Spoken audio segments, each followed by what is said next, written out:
Hi, Katie Cats. My name is Katie, and welcome to the very first ever episode of Cyber Saturdays. This is a series where I tell the stories of victims of cyber crimes in order to bring awareness to the dangers of online predators and share education on what we can do as a society to protect not only ourselves, our elderly folks, as well as our children from these types of crimes destroying our lives. Today's story is one that is very close to my heart because not only did this happen when I was young, but she's also just the same age as me, and it could have just as well have happened to me.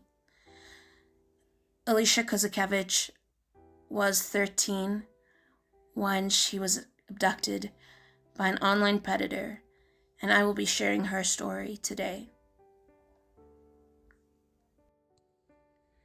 It's the 1st of January, 2002. It's an icy cold winter's night, and as she opened the door, went outside without a jacket, the snow falling quietly, and Alicia heard in her mind a voice telling her, "Turn back, Alicia, go home." But then, from nowhere, she heard her name being called. The next thing she knows, she's in a car, and she's being driven into the worst nightmare she could never have imagined. And this all started with a simple, horrible man on the internet that groomed her, that made her feel like he cared, that pretended to be her friend. He had now taken her on a journey to the worst nightmare of her tiny young life. To be tortured in a dungeon. Yeah, it's hard to imagine, right? It's hard to imagine that this is not just a movie story, that this happened to Alicia Kozakiewicz. A true story that happened at the infancy of the internet when we were all young, right? And the special part of Alicia's story is that she's the same age as me. In 2002, I was turning 13. I had just started using the internet a couple years before. And we spoke to random people thinking they were friends. Not even on social media, but on chat rooms. You could be talking to anybody. And so this little girl had been making friends and had gone from playing outside, going to the movies, to spending day in and day out on the internet talking to her friend that had slowly but surely groomed her and isolated her from her real life, making her feel that he was her only true friend. Unimaginable tortures that I cannot even describe on a YouTube video without getting demonetized was what she had to face in his dungeon of horrors. Now, this story has so much power to it because of the person that Alicia turned out to be. Today known as Alicia Kozakiewicz, she tells her story to help young people learn the dangers of the internet that exists. And she spoke about the grooming part of what had happened to her so candidly. And grooming in itself, yes, it happens so easily. And to a young mind, rewriting the core thoughts that a person might have by telling them the things they want to hear, by understanding that they want to be accepted, they want to be understood, they want somebody that's on their side. Yes, that is a danger in itself. The reason I felt compelled to tell this story is there is a bigger monster that we don't speak about enough, and parents should be educating their children.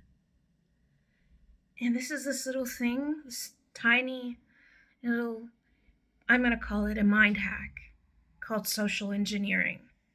Because you see, before you can even get to groom someone, you have to get to know them. You have to get to know what they like, who they are as a person, their thoughts, their fears. Because in order to start the grooming process, you need to know the person that you're going to groom. And so I'm going to ask you a couple of questions, right? And they might seem inconsequential. Do you have any pets? That's nice. What are their names? Okay, cool. When were you born? Oh, okay, that's a nice year. Okay, what is your star sign? Oh, I'm an Aries. That's pretty cool. What was your mom's name? What was your grandma's name? Where are you born? See, these are questions that we as humans use to interact. They might seem innocent. They might seem like these tiny questions that social interaction, right? Normal questions that we might ask. But these are the type of questions that social engineers, or in short, any internet predator, will use to extract valuable information. Not just to maybe groom a child, but also to steal your information, your logins for social media and your email. Because so many of us use the same email address across all social media, and we also use the same password for all social media as we use for our banking. So though social engineering in itself is a very dangerous thing, it is not spoken enough about, and we aren't bringing it to the forefront of our minds as often as we should. Because before Alicia could ever even be groomed by this monster, he pretended to be her friend, Christine. He was a normal girl her age, and Christine got to know her and then introduced her to her predator, who she agreed to meet. Never in her wildest dreams could she have imagined the monstrosity that was about to happen to her. And the thing is, for a long time, Alicia had to deal with the media, had to deal with victim blaming, and she had to face the big bad world out there asking her, but why did she allow this to happen to herself? Why did her parents not protect her? Well, I'm here to tell you, I was a kid in 2002. I was her age. And the internet didn't even have social media.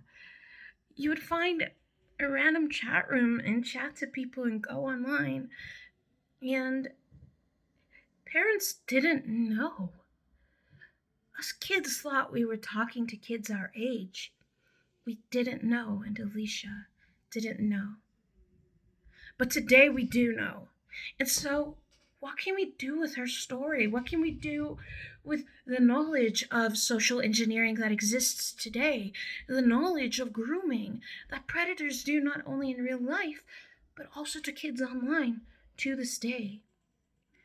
Today, online crimes and predators take a different picture in some instances. And yes, things like AI can be used to create profiles, and kids can get to know friends that were socially engineered to be their best friend, right? And fall trap not only to real life predators that, yes, nowadays we know we shouldn't go meet strangers, but there is this thing called sextortion. And what this is this friend of yours that you made on the internet sent you a fake picture of themselves and tell you, Oh, but I sent you a picture. Now you sent me a naughty picture. A picture of a young, beautiful child's body. This happens day in, day out. It's a reality that we should be warning our children against. And then these kids get threatened. These kids get told, I'm going to send this to your mom. This is your mom's workplace, right? I'm going to send this to your friends. I'm going to send this to your school. And the thing is, these threats are real. And if these kids don't give money that they might not even have, yeah, their pictures do get sold online. And so it is so important today that we as a society become not only aware of these crimes, but we educate our kids and we open the conversation. We open the conversation about grooming, but not just grooming. What is the step before grooming? What does social engineering look like? How does this happen to a grown-up? How does this happen to a kid? And we should not be blaming our kids. We should not be blaming our elderly folks who get called in scam calls.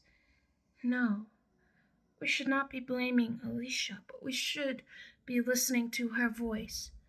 Because her choice that she made so many years ago caused her so much pain, and yet she turned it into a powerful story. And while I was doing research for this video, one of the things that stood out to me, because I love animals, right? And she told about the kitty that last day, and her story is, again, a miracle. Because this happens to this day, and so many children are not found. She was found. And she told the story of, on the last day, he said to her, I'm starting to like you too much. Tonight we're going to take a drive. And in her little mind, she was thinking how she was going to fight him when he got back. And eventually she gave up, started crying, and her tears went fall onto the kitty, this little cat that was sitting by her. His cat being there for her, loving her in that moment, because that's what animals do. And the FBI agent who had been tasked with finding her and who was the lead in searching for her and finding her and going to the house, he tells the story of how this cat went room by room by room with them. And when they got to the bedroom where Alicia was hiding under the bed, she was hiding and she heard the men, and she thought that this guy, this internet psycho, this nameless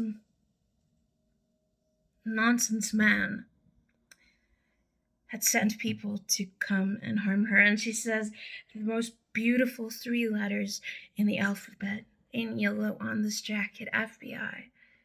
She saw that, but first she was afraid, so she hid under the bed. And the FBI agent says he thought, stupid cat, when he saw hair. And then he realized, no, it's not the cat, it's a little girl. And they saved her, and she had a dog collar with a chain around her neck. He treated her like an animal. This guy, he's an animal for cheating a beautiful. No, he's not even an animal. I can't use the words I want to. Demonetization, YouTube. I want to one day get my channel monetized, and so they had to figure out how to cut the chain off. And I keep thinking this cat tried to help them to find her. Its own way, it tried to go room by room, trying to show them the way of where she is. Her story is one in a million, where it had somewhat of an ending that has hope, has goodness in it. So many children do not have stories for us to tell. Their voices are silenced by predators, which is why it is so important that stories like Alicia's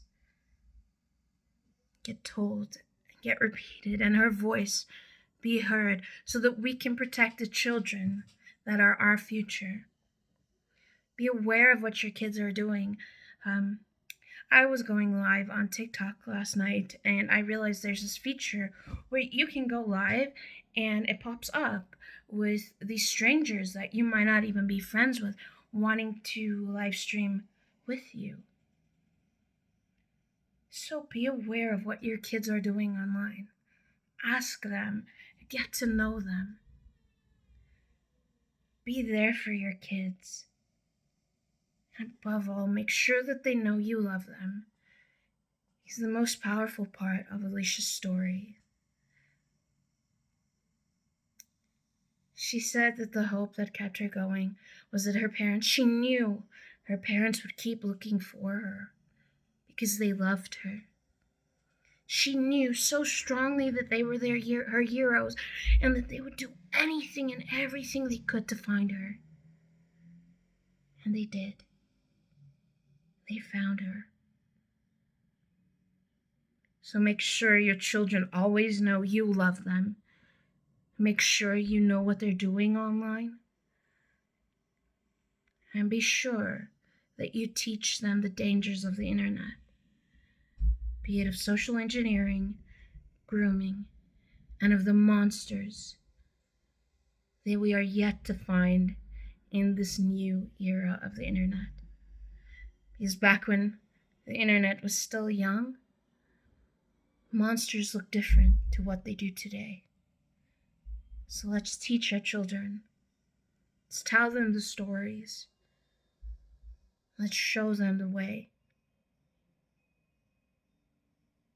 I'm Katie, elder millennial on the internet, and today I wanted to tell you the story of Alicia Kozakiewicz. She's the same age as me, and yet she's lived a life so fulfilled and so full of joy and hope, and so much pain that she turned into a story worth telling, a story worth saving lives over. Thank you for watching. Stay safe. Thank you for watching this very first video. If you liked it, please do all the things like, comment, subscribe, and I'll see you again next Saturday for the next Cyber Saturday. Goodbye.